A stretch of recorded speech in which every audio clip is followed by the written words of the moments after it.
So, you clicked on this video because you've probably seen this before, and maybe even this before. But have you actually seen this before? That's right, I have too, and you're probably wondering, are timeshares really a scam? Or is there a way to take advantage of timeshares to create a good amount of value and almost a free trip every single time you take advantage of them? Well, lucky for you, I have gone through a Hilton Grand Vacations in Las Vegas. I took up one of their offers that you just saw on the screen right there, and I have lived to tell the tale. So I want to go through my entire experience from start to finish, exactly how I booked it, what actually happened during that stay, were things really free, did I get points, gift cards, all these different things, and then also what I learned from this entire experience. And just exactly why I do think for a lot of people, timeshares could be very beneficial, despite what a lot of people tell you. So the first thing is, well, check this out. This is an email I actually got. This is the exact offer that I took back when I booked my Hilton Grand Vacation for Las Vegas in September. And it was a good experience. Just, newsflash. So you might see this here and you'd be like, oh, 3 night getaway, $150 discounted from $2,100, 4 days, 3 nights. This is too good to be true. And you see something like 100,000 Hilton Honors points, and you're wondering, is this valuable? What is the point of Hilton Honors points in the first place? Well, I'll get into it. Basically, coming from my world where we get credit cards, we use those points to book hotels. I was already a little bit familiar with the system, but I had to go actually through it. So, what did I do? No longer than seeing that email, deliberate a little bit, and realize, like, I'm going to try this out. I'm going to try it out. So here's basically how it went. I clicked on that email and I got a chain.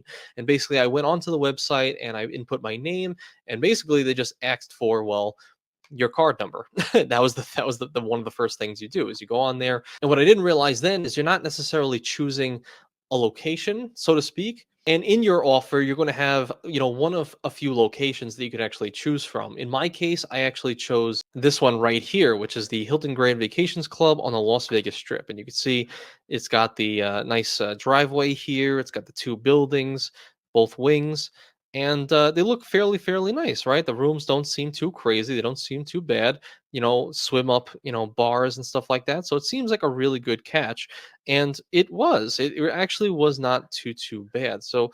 And right then and there, it will give you your offer. Everything that is said right in the email, 100K Hilton Honors points, make sure it says that because those points are very valuable. 4 days, 3 nights, the price, which was $150, and the location, which happened to be the one I just showed you on the screen right here. So here's where things can get a little bit interesting. So once you actually book and pay for that, you will get contacted from that location's representatives, one of those timeshare agents, and they're going to call for your reservation. One, to just see if you have a spouse. Like if you are married, then they have to actually attend the timeshare meeting with you itself.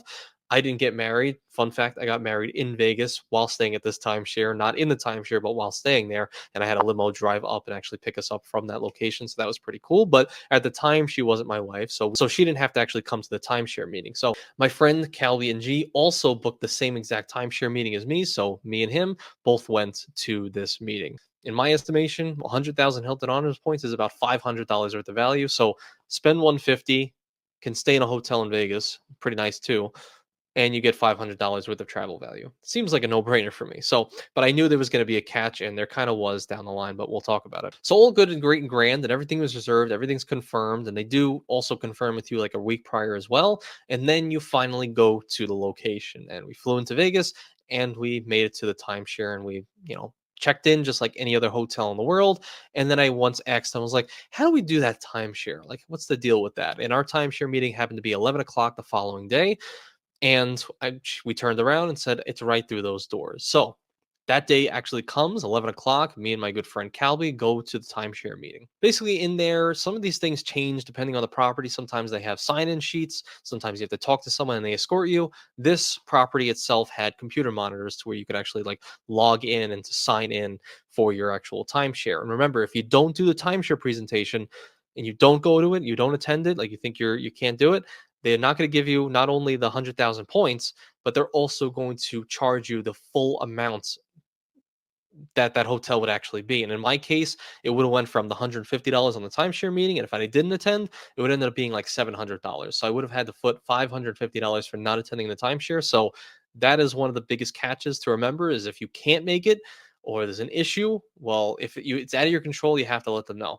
Two, just go to the damn timeshare meeting. It's really not that bad, and you don't want to spend the extra money and lose out on the points, right? So we did that. We signed in, and then we walked through to the actual meeting. And basically, we sat in this room to where there were a million different timeshare representatives just kind of walking around. It was almost like The Sims, right? Everybody's running around and talking to people. Oh, I'm so glad you could be here today. So glad you could be here today, and trying to upsell people on certain packages or just getting people's information first and foremost. What do you do? Where do you work? Are you from around here? What brings you into town? And basically trying to assess who you are, what you do, how much money you actually have, right? So this way they can pair you up with the right person. In just a couple minutes, we're going to go through the actual grilling that they gave me and Calvi from 3 different timeshare agents to try to sell us on a package. And you will not believe the amount of discounts they will give to you if you just keep saying no and keep saying no and keep saying no. It's insane.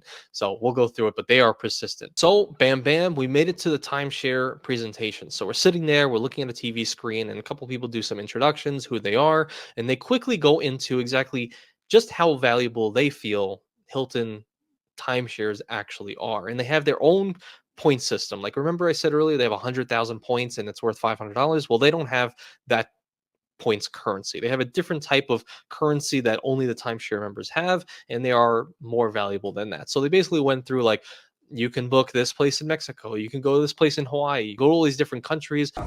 Let's go to Las Vegas at the Alara for 2 weeks. Hey, let's go stay at the Hilton Hawaiian Village for a month. It's points only. Now, to determine how many points you need, they're going to go over your numbers with you. I'll show you a quick example here, and I'll show you 4 trips. Example 1, head out to Carlsbad, San Diego. Do 4 nights. Maybe get the 2-bedroom unit if you have any friends or family with you, right? 2 beds, 2 TVs, 2 bathrooms, full kitchen, living room. After this trip, let's go out to Lake Tahoe. After these 2 trips, let's go to Las Vegas for Super Bowl weekend next year. Do you think it'll be higher or lower than today? Matt, that's not a trick question, guys. It'll be massively higher, right? Our points will be the same. After these 2 trips, let's head out to Orlando, Florida. Let's do a week in the 3-bedroom. Let's bring the kids along. Each kid will get their own room. And you could do it all with our standard package, right? And every single year you can do that trip for like weeks at a time, and you will still have credits left over, with the package. So essentially just trying to give you as much value as possible, so this way you are more and more enticed when you talk to the timeshare people that you are going to buy. The main way that they're making money on all these timeshare packages by giving you 100K points and $150 for a stay for 4 days for a hotel that's normally $700 to $1,000 a night is if people buy the timeshares, right? That's how they make money, even though they'll tell you that we don't need to do this, which is literally what they said, by the way. So they talk about all the value and everything that they earned, and then towards the end, and I've heard this is fairly consistent, is they try to do more of a sympathy play, and they go through like, talking through people's parents and people passing away, and just hopefully they could have given them more experiences along the way. And true, very, very true. I would love to give, my parents, friends, family vacations for the future. And since you can take them on those vacations by buying this timeshare, that is what they're pulling on. They're pulling on your heartstrings. So this way you're like, oh, tomorrow's not guaranteed. I have to buy today. But little do they know that their packages are like $10,000, $17,000. You could take a vacation for 1/10 of that price and still have a great, great time, right? So the timeshare is over, and oddly enough, they actually noticed that me and my friend were filming, and they were like, "Oh, what are you guys filming for? TikTok?" you know, and we were like, "You're like, no." And the timeshare didn't last that long, maybe only an hour to an hour and a half, if I remember correctly. So what, 60 to 90 minutes? Really not that bad, and you know, it's a little bit entertaining, okay? Just a little bit. So once you finish the timeshare, you walk out and you are escorted from one of the agents to a particular desk. And when you sit at that desk, that is where the closers come in, and that is where they will actually go through all the information with you and again further solidify your financial position and try to actually sell you on things. So we sat down there hanging out for a little bit, and eventually someone came over, this woman. And sure enough, just like I said, started asking, what do you guys do for work? How much time off do you have for work every single year? And basically going into this confrontation, me and Kelby agreed to a pact to say, like, we have the worst bosses in the world. We are not able to take off any days. And I also have anxiety because I can't take off any days or else I just start hating myself, right? I always have to work. So these are the stories we kind of came up with. So this way we didn't have to foot all of the issues that they would normally bring up. Like if you give them a little bit of leeway saying like, well, I have, 5 weeks of paid vacation time every single year. Of course, they're going to say, well, you have 5 weeks. That's a lot of vacation time. You might as well get a timeshare because with those 5 weeks, you can be in these 5 different countries with our program as long as you pay the 10K today, right? So I didn't want to give them any leeway to push on anything. So basically, I never have time off because I get 1 day off every single year from my boss. How gracious! And I have anxiety when I actually take off. So those are our plans going in, and I would say kind of worked. Kind of. We were still sitting there for about an hour and a half with people, but I'll talk about it. So after a little bit, she ended up going through just exactly how valuable it is and why, the points in that we get from our normal credit cards in day-to-day life are super devalued, super, in inflation prone. And they said that our points are inflation proof. The same properties that she booked in 1980 are the same price as they are today, which I was like, there's no way that is possible. Just no way for the programs that you have that the value 40 years later is still the exact same with the same currency. It's not possible. So they say all these different things, and me, just back to me, just said, listen, I'm lucky to even be here at this point because I don't even think I could take a vacation for the next 10 years. So she kind of left me alone a little bit. So I kind of went on, and she did a calculator on the computer, and it was like, this is all the value that you're foregoing, or this is the value that you can get back, or this is how much you would vacation per year if you if you're taking a week every single year, this is how much money you would spend outside of our program, and then here's how much you would spend with our program, and those points can be transferred to family members, and if you pass away, those can be transferred to those family members in the heirs. So just a million different things. But eventually, after about an hour and a half, she kind of gave up and just said, we are a lost cause. All the while, she went from like a $17,000 package to a 10,000 to like a 7,000 to a 3,000, even as low as I think like $500 or $600 for a package. Whereas like you couldn't even use it for really anything. It was just to kind of sell us on something. So she just tried everything she could possibly do to get us a sale, today, right? And eventually, after all of this, she ended up telling us, like, you guys are like robots. No joke. She literally said, like, you guys are just drones of like the system. It's really sad. It's like you guys are just working constantly, no time off. You're really just working to die, essentially. So really just hitting us with this at the very, very end when she knew that we were just a lost cause. And we were like, I know, horrible. Horrible life I live. I know it. I get it. And she said, "All right, I'll send someone over here real quick." So then we got the second closer, and the second closer was somebody who came in with her again. So both of them now were sitting here, and they actually discounted the package again from like a 600 to 1,000 down to like a $300 package and something like that. And she was way more aggressive, but that intensity doesn't last very long, right? So I think she was only there for 10 to 15 minutes. So she was kind of grilling us very, very hard on the same things the other person did, just in a more aggressive way. And then eventually backed off after 10 to 15 minutes, again saying that we're lost causes. And then once again, one other person came in, a guy who went through like these, I don't know, they're almost like the light program or something like that. Like they're a few $100, like really no money whatsoever, just to get into the timeshare program. And this way you can use, I don't know, it's a way to like upgrade to a different time. He was tired though. He was, at this point, he was just like, well, you can do this if you want, just going through all the pages. And once he realized we were a lost cause after 10 minutes, we were finally done. We were finally done. And they said, okay, since you're a lost cause, go up to your desk here and you can retrieve your, 100,000 Hilton Honors points. And that's exactly what we did. We were finally calmed down and we went, and I said, this is, Anthony, blah, blah, blah. And put my name down. And literally no later than 30 minutes, I would say 30 minutes later, I got my 100,000 points in my account. So very, very fast. And if you were at this timeshare meeting and maybe you did, some of them, they reimburse you on the cash. So I think within like a week or so, they will give you your money back. So like the $150 you spent, sometimes that's the offer. Sometimes there's gift cards where make sure you get your gift cards. I think sometimes they'll actually mail it to you. But from what I heard, a lot of people get it at that front desk when they finish, just like I did with my points. So just keep in mind, if you have an offer, ask for it. And if you don't know where it is, ask them how to get it, is the main thing, because those points are very valuable for sure. And make sure you're writing your name down on that line, because if you don't, it's going to seem like you never attended the timeshare meeting. And this way they're going to upcharge you on everything. So that's one of the main things. So the main thing is, and what I learned throughout this whole process was that it's really not a big deal.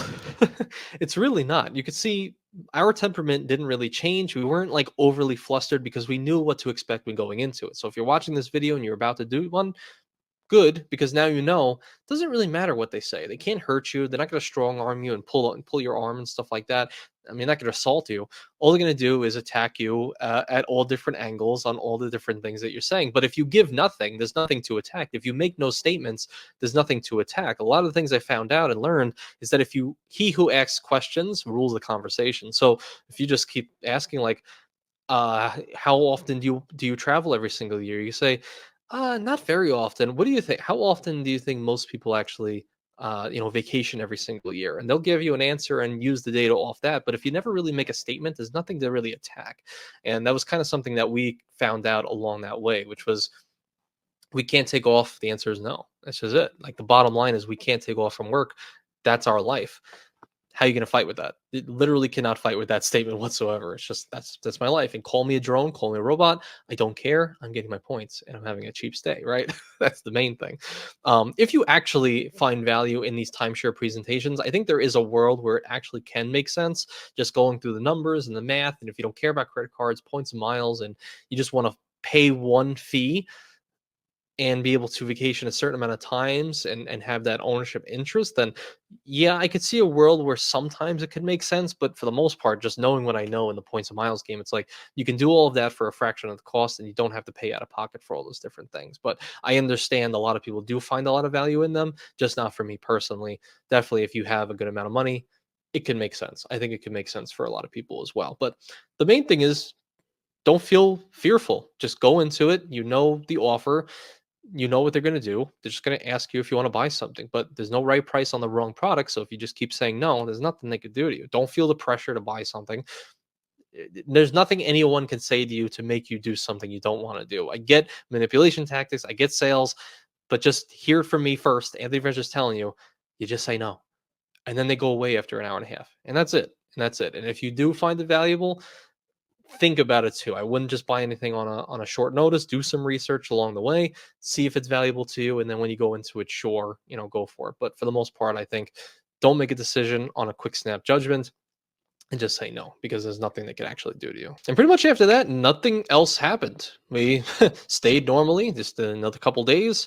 I got married literally that same day as I did the timeshare, just a couple hours later. It was a great marriage. Limo picked me up in the driveway of that Hilton Grand Vacations. And well, they basically funded my entire stay and my my wedding that day. So I do appreciate Hilton Grand Vacations for that timeshare opportunity. And while I did see some value in it, just not for me at that given time. But I'm here to tell you, don't be fearful. Yes, they can be scammy depending on the program you're going with. I think Hilton is fairly reputable.